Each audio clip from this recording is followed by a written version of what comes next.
Hello everyone, I'm Sana Kashif Sheikh, Assistant Professor, Department of Computer Science, Abeda Inamda Senior College. Welcome back to the Python programming series. Today we are going to see what is function in Python. A function is a block of organized, reusable code that is used to perform a single related action. So if you want to perform the same action again and again, you can put that block of code into function. Functions provide better modularity for your application and a high degree of code reusing. So by using function, you can reuse the similar code again and again.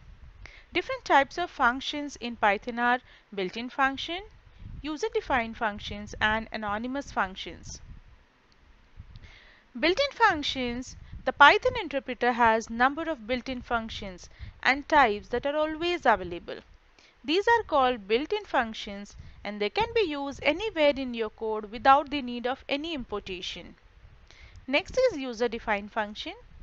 As the name suggests, these are functions that are written by user to aid them in achieving specific goal.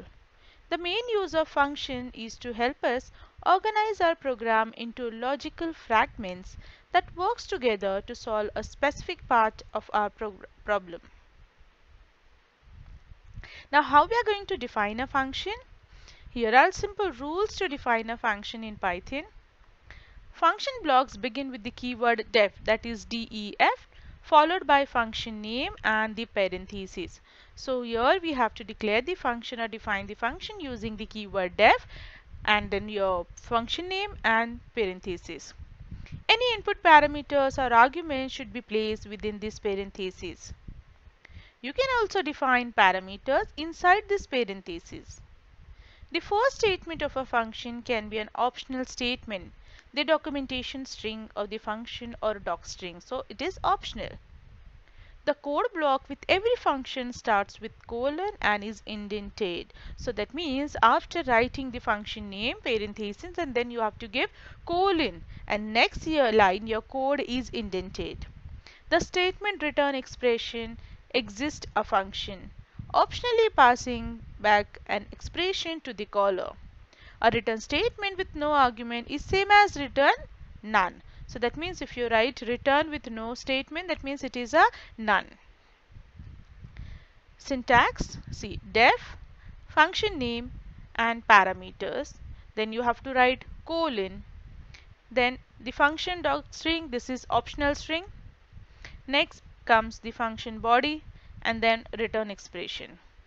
By default, parameters have a positional behavior and you need to inform them in the same order that they were defined. So when you write the parameters inside the function, when you're calling the function, you have to write in the same order in which you have defined the function and you have written the parameters there.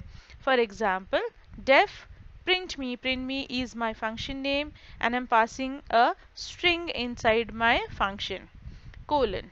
This prints a passing string function. This is my docstring. Next, I'm printing the string which I'm passing in function. I'm printing that and I'm returning. Next example is addition of two numbers. For example, I'm taking two numbers. Number 1 is 10, number 2 is 20. And my function is def calculate. Then I will write total equals to num1 plus num2 and print total. So it will give me output 30. You can also pass the parameters here in calculate function and you can directly call the function. Okay. Next is Python program to find largest among three numbers by using function. Okay. So here I'm declaring a function def maximum a, b, c. If a is greater than equals to b and a is greater than equals to c, so I'll say that largest equals to a. If b is greater than equals to a and b is greater than equals to c, so largest is going to be b, else the largest is going to be c. And here I'm returning largest. Now when I'm calling the function, I have to pass the values here. So either you pass directly print maximum 10, 14 and 12, or you can write a equals to 10, b equals to 14, c equals to 12, and then you can pass in function maximum of a, b, c. Both are allowed. Next is calling a function. Following is the example to call print me function. Def print me str.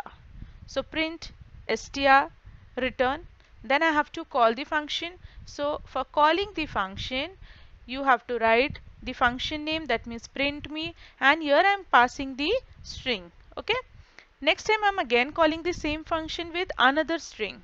Okay, so that means once you have returned the function, you can call the function again and again. That is called as code reusability.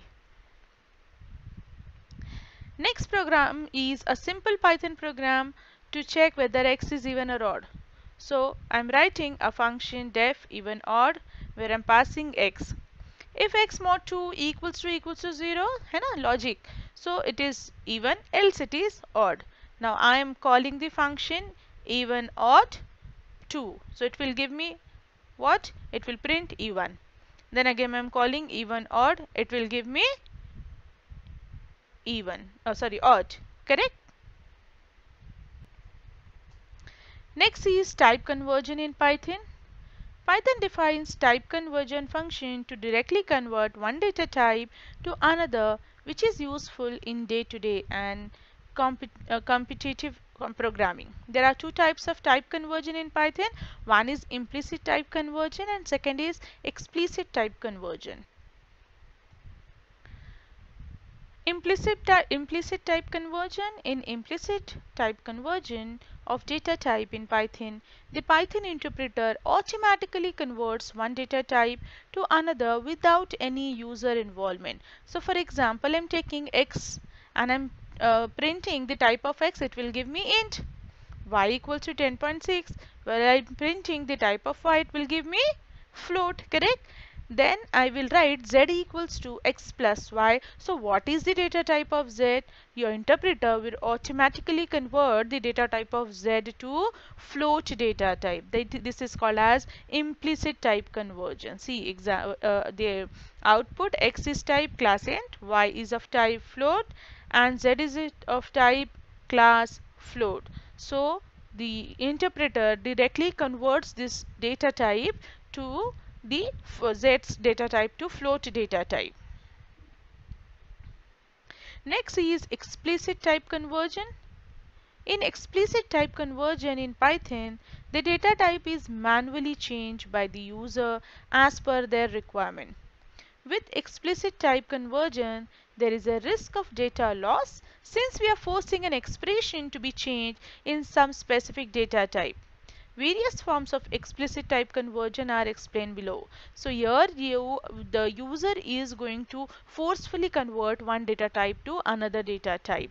This is called explicit type conversion. See, for example, we can convert the data types into integer, long, float, complex, string, eval, tuple. Okay, so these are some functions in which we can convert our data type from one data type to another. Next are list, set, dictionary, frozen sets, character, unique character, order, hex, octal. Okay,